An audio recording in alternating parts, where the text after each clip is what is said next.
The final experiment has finally happened. After half a year of hype, Will Duffy's band of globe defenders have performed what they deem a death blow to flat Earth. So how did they do it? Did they find and measure the globe's mythical curvature? Did they film a convex horizon without using a fisheye lens? Did they circumnavigate in a perfectly straight line and return to their starting point? Or did they construct a demonstrable model of water sticking to a spinning ball? No. They didn't even attempt any of these things that flat earthers have actually called for and admitted would provide evidence for the globe. Instead, they made up their own Strawman experiment and labeled it final, with the hope that their results would be the last words on the flat versus globe debate. Unfortunately for Will, and to the surprise of no flat earthers, the results of his experiment haven't changed people's minds and aren't the final words on anything. As I said would happen, back when this idea was introduced, in typical globe apologist fashion, the final experiment has conflated a celestial observation with our terrestrial foundation. They are attempting to claim that the motion of a light in the sky overhead somehow gives proof of the shape of the ground underfoot. Flat earthers warned them for months that this is simply a strawman argument that isn't going to convince any critical thinkers, but still they went ahead anyway. Now they have allegedly traveled to Antarctica during the southern summer to film the midnight sun, and succeeded in convincing no one in the flat earth community to go back to the globe. As Will was warned, it's analogous to inviting a contractor to measure the dimensions of your floor space, but instead of taking measurements of the floor, he climbs a ladder and starts measuring the recessed lights in the ceiling. Then, after doing some calculations and extrapolations based on his ceiling lighting measurements, he tells you definitively that your floor is a spinning ball. The only reason flat earthers have claimed there likely isn't a midnight sun in Antarctica is because there are countless clearly genuine videos of the phenomenon in the Arctic, and only a couple dubious, doctored ones claiming to show a 24-hour sun in the south. If this is such a common and easily filmed phenomenon, why has it taken this final experiment to finally get footage of it? The jury is still out as more videos from the final experiment trickle in, but already there are anomalies and issues surfacing. For example, notice the extreme change in shadow length that takes place as McToon from the final experiment paces around the base camp. In the space of walking no more than 10 to 20 meters, while the sun is still quite high overhead, his shadow somehow triples in length.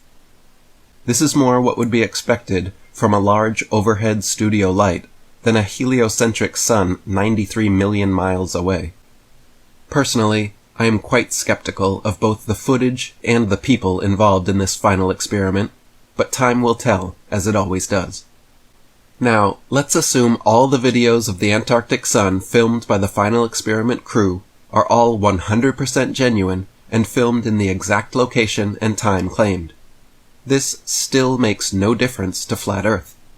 Whether or not they filmed an Antarctic midnight sun, still water remains level. The horizon remains flat, and there remains no measurable curvature. The Earth is still a level plane regardless of any solar observations.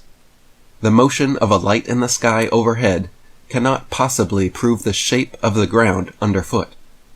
The flat Earth community has long had models that explain a 24-hour sun in Antarctica, including Lady Blunt and Albert Smith's model in their 19th century book Zetetic Astronomy. More recently, Joseph Henvey has also done excellent work constructing a demonstration using lights projected off a dome firmament showing exactly how an Antarctic 24-hour sun works on flat Earth. Using a two-way mirror to demonstrate a superfluid ceiling inside a dome over a flat Earth map, a flashlight is shined down to represent the sun moving over and around the Earth. As the sun circles its way from the Tropic of Cancer to the equator and outwards beyond, there is only one spotlight appearing in the sky. But as the flashlight widens its circuit outwards towards the Tropic of Capricorn, suddenly a second apparent projected sun appears and begins circling the opposite direction over and around Antarctica. Not only this, but since the projection is only apparent, it is based on the position of the observer. so as the camera moves 360 degrees around the outer circumference of the model, the 24-hour sun still circles overhead regardless of where in Antarctica the observer is located. Due to the vastness of our realm and the nature of the projection, very rarely would anyone anywhere on Earth be able to see both the actual and apparent sun, but it has been captured on film several times. These videos, which are easily explainable in the domed flat Earth model, have no explanation in the heliocentric globe model. There is no reason why their giant sun 93 million miles away in outer space would ever show a projected apparent second sun. But we even have video showing both suns reflecting their lights into the water below. Since we cannot see the entire expanse of the planetarium sky above us, our eyes create an apparent sky dome, as shown here. Each person has their own unique sky dome perspective based on where and when they are observing from. We know this to be true from the fact that 3 people in 3 different locations will observe the same sun appearing differently. One will see the sun rising, another will see the sun setting, and another between them will see the sun at its apex overhead, proving that everyone sees their own personal perspective of the sun's current location, and not its actual location. This is also why all the stars in the celestial sphere move the same direction around us east to west, but depending on where the observer is located and what direction they're facing, a second circle of stars will appear moving around the other way. We can see Polaris, Ursa Major and Minor, and other northern constellations from every point north of the equator simultaneously, but conversely cannot see the so-called South Pole star, Sigma Octantis, the Southern Cross, or other outer constellations simultaneously from every point south of the equator, because they all sweep over a great southern arc from their rise in the evening to their setting in the morning.